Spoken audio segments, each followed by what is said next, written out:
esse lance da pessoa não se colocar no lugar de outra é uma coisa que eu não entendo até hoje, sabe? Bicho, vou te dizer uma Porque é coisa. isso, né? É não se colocar no lugar de outro, basicamente. A gente foi perdendo, cara, essa capacidade de empatia. É que empatia virou uma palavra tão ruim, mas é isso, Mas cara. assim, empatia no sentido de sentir Humanidade. a dor das outras É. pessoas.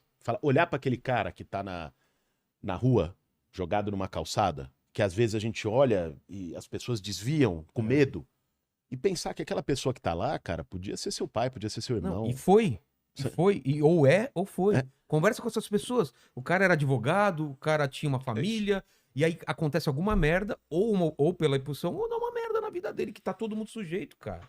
É isso, cara. E, assim, a gente foi, assim, perdendo a capacidade de olhar para essas pessoas como gente, É. igual todos nós. Quando eu fui pro Movimento Sem Teto, foi uma escolha, não foi por precisar de casa. Conta essa história pra Certo. gente. O que você fazia antes? Qual que Cara, era? meus pais são médicos, professores da USP. Eu nunca me faltou nada na minha infância, na minha adolescência. Você cresceu onde? Eu cresci, meus pais moravam em Pinheiros, Tá. depois foram morar na Pompeia, e eu morei com eles. Pô, Sim, estudei em escolas particulares, no primeiro momento, depois fui estudar na escola pública. Mas, de algum modo, isso foi um aprendizado que eu tive deles, dos meus pais. Meus pais são médicos, sempre trabalharam no SUS a vida toda. Meu pai, quando eu era moleque, ia para a Amazônia, para a aldeia indígena, ficar uma semana para fazer combate à malária. caramba. Minha mãe atende até hoje mulheres vítimas de violência sexual no ambulatório lá do Hospital das Clínicas. E eles chegavam em casa, cara, você criança, e contavam as histórias. E era um mundo que muitas vezes quem tá fechadinho ali no seu apartamento, no Não seu faz condomínio, no seu trabalho, no seu shopping center, no final de semana, não vê, cara. A gente vê São Paulo é a cidade mais rica da América Latina, mas é uma puta cidade desigual. E não é só São Paulo. As nossas cidades têm muro. Meus pais me ensinaram desde cedo a ver esse outro lado. E eu fui começando a ver, né? Eu ia muito, sou corintiano, ia desde os 6, 7 anos de idade com meu pai pro estádio, pra Caimbu, pro Morumbi, assistir jogo. E a arquibancada é um espaço, pelo menos era, antes dessa coisa de arena, de ingresso mais caro, mas era a geral. Era lugar todo mundo se abraçando. Todo mundo se encontrava. Tava o cara rico, o cara pobre. Rico, todo pobre, mundo, negro, cara. branco, todo mundo ali. Ainda mais torcida do Corinthians. É né? isso. E você tinha o contato com o que é a sociedade. Eu vi uma cena, eu tinha 12 anos de idade, que me marcou muito. Eu tava com meu pai na entrada do Pacaembu, indo assistir um jogo do Corinthians. A gente tava na fila, e aí tinha um cara vendendo amendoim torrado. Você lembra? Hoje nem tem mais, eram os vendedores de amendoim torrado. Eles pegavam um plástico de nylon, aqui um saco de nylon, com amendoim torrado. Só que o cara não tinha licença, o cara tava ali pra vender. E tava com um filho dele que tinha a minha idade. E a polícia pegou ele, porque ele não tinha licença, e foi tomar a mercadoria dele. E o cara tentou segurar a mercadoria, um gesto assim, de porra, era o que ele tinha. Aí ele tomou um tapa. E o que eu me lembro, o que ficou pra mim, hoje, sei lá, eu quase 30 anos depois dessa cena, foi a cara do filho dele, cara. O moleque tinha a minha idade. Você tinha quanto na época? 12. 12 anos. A cara de desespero. Ver o pai sendo humilhado, apanhando, o moleque gritava, chorava. E eu fui, cara, podendo ter essas experiências e O que teu pai te falou nessa cena? Você lembra alguma cara, coisa? eu não me lembro. Pra mim ficou essa memória. Meu pai, acho que viu a situação, Medo. ficou também meio perplexo e tal. E eu falei, cara, nós temos que fazer alguma coisa pra mudar isso. Era o que tinha na minha cabeça. Não tinha formação política, estudo, nada.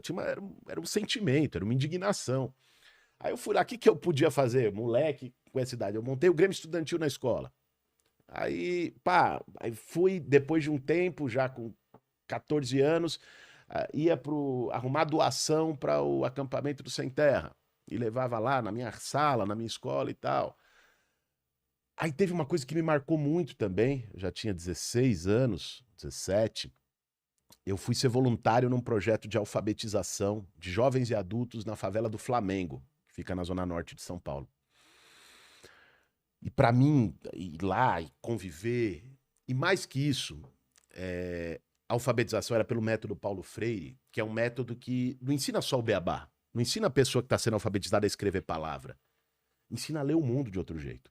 Ensina as pessoas a verem sua própria história, a recuperarem, se apropriarem da sua vida, da sua história. E eu vi aquilo, eu falei, puta, eu quero ser professor.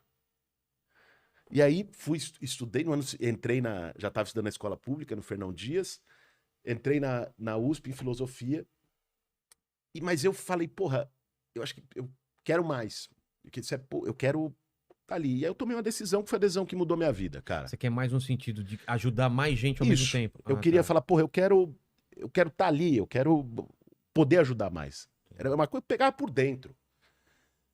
Mas era moleque, isso não era, sabe, uma coisa de política, E eu tomei uma decisão fui morar numa ocupação do Movimento Sem Teto em Osasco. Fui morar. Pra entender? Não, pra atuar. Porque eu achava pra que... atuar. Pra apoiar, pra fortalecer a luta. E fiquei. Isso faz 20 anos. O que você viu lá quando você chegou? Cara, uma ocupação, era chão de terra batida, barraco de lona. Era um terreno sem estar nada construído? Lá naquele terreno em particular tinha uns esqueletos de prédio daquele Sérgio Naia. O terreno era do Sérgio Naia, lembra aquele cara que fez cair prédio de areia lá no Rio de Janeiro e tal? O terreno era dele. E aqui, cara, nessa época eu já tava estudando filosofia na USP. E ali eu tive a oportunidade de conhecer, conviver com as pessoas e de aprender pra caramba com as pessoas. Isso muda a cabeça de qualquer um. Mudou. Pra mim virou uma chave na minha cabeça. É uma coisa, cara, todo mundo quer dar um sentido pra sua vida. Certo? Você faz isso pelo seu trabalho, todo mundo que tá assistindo a gente quer deixar alguma coisa pros nossos filhos, pra um legado, alguma coisa que vai vir. E foi isso que eu escolhi. Não acho que essa escolha é melhor que a de qualquer outra pessoa, não me gabo por ela. Não, mas não é melhor que um enfermeiro. É isso. Eu entendi. Mas foi o caminho que eu escolhi. E tenho muito orgulho dele, porque aprendi pra caramba. Mas e porque permitiu que muita gente que não tinha casa pudesse ter casa. Mas